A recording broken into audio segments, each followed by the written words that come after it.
What if I told you there might be an angel in your house right now, and you've been completely ignoring the signs? Not because you don't believe, but because no one ever told you what to look for. Most people think angels only appear in dramatic Hollywood moments, bright lights, giant wings, thunder shaking the sky. But the Bible tells a very different story. Angels often show up in the most ordinary places, in someone's kitchen, on a dusty road, at the entrance of a simple tent.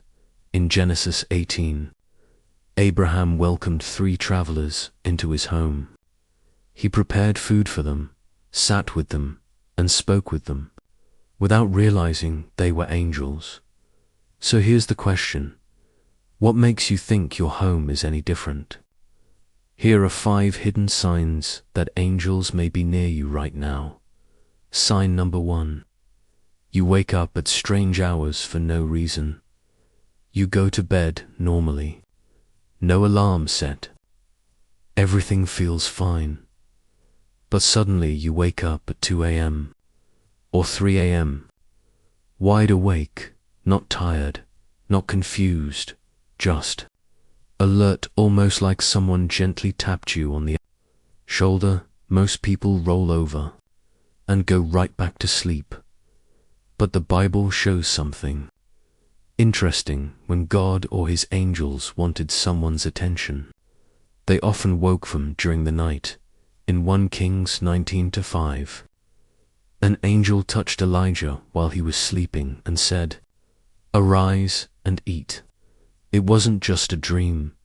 It was a real touch, a real wake up. So the next time you wake up at 3 a.m., don't immediately grab your phone. Pause, pray. You might be surprised what happens next. Sign number 2.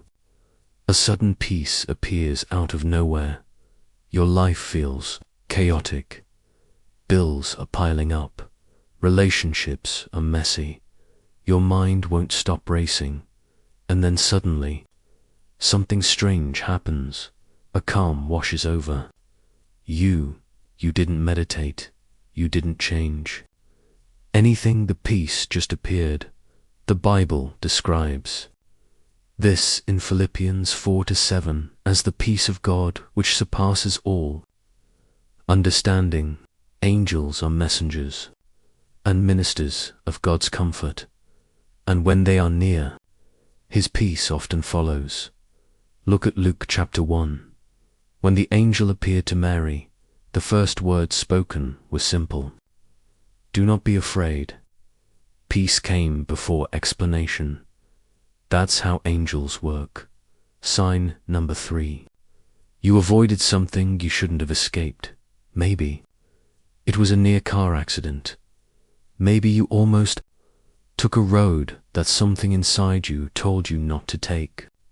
Can't explain why, but you listened and nothing happened. That wasn't luck. Psalm 91:11-12 says, "For he will command his angels concerning you to guard you in all your ways. They will lift you up in their hands, so that you will not strike your foot against a stone." The Bible literally describes angels catching you before you fall. So if you recently had a close call and walked away unharmed, stop calling it luck. Call it protection. Sign number 4. A stranger told you exactly what you needed to hear. Have you ever had a random person say something that felt too perfect to be a coincidence? Maybe it happened at a grocery store, maybe online. Maybe someone looked at you and said something so encouraging it almost made you cry. Hebrews 13:2 gives a powerful reminder: do not forget to show hospitality to strangers, for by doing so, some people have entertained angels without knowing it. Angels don't always arrive with glowing wings. Sometimes they show up looking completely ordinary. Stranger, a smile, a kind word at exactly the right moment. Don't ignore the ordinary. Sometimes heaven hides there, And finally, sign number 5. This is the one most people dismiss completely, but biblically, it might be the most powerful. A dream that feels too real to be just. Dream. You wake up suddenly. Your heart is racing. The details are still clear in your mind hours later. Maybe someone warned you about something. Maybe you felt a deep sense of love or protection. Most people shake it off and continue their day. But the Bible takes dreams very seriously.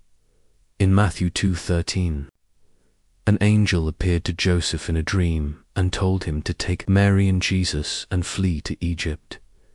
That dream saved Jesus' life in Genesis 28. Jacob dreamed of angels moving between heaven and earth. When he woke up, he said, "Surely the Lord is in this place, and I did not know it." Not every dream is divine, but sometimes heaven speaks in the one moment, when your mind is finally quiet enough to listen. So the next time you have a powerful dream, write it down, pray about it, because God has never stopped speaking. Here's the truth most people forget. Angels are not fairy tales. They are not decorations on Christmas cards. They are real. They are active. And according to the Bible, they are working on your behalf right now. You may not see them. You may not hear them. But the signs are there. If you're paying attention, Hebrews 1:14 asks a powerful question. Are not all angels ministering spirits sent to serve those who will inherit salvation? Sent to serve, sent to protect, sent to help, sent for you, so the next time you wake up at 3 a.m. Prayed at the next time peace fills your heart out of nowhere. Receive it, and the next time a stranger says exactly what you needed to hear, don't just say, "What a coincidence." Say, "Thank you, Lord." If this message spoke to you today, share it with someone who needs to hear it too, because one reminder can change someone's faith. And remember this: God is not distant, heaven is not silent, and you are not walking through this life alone.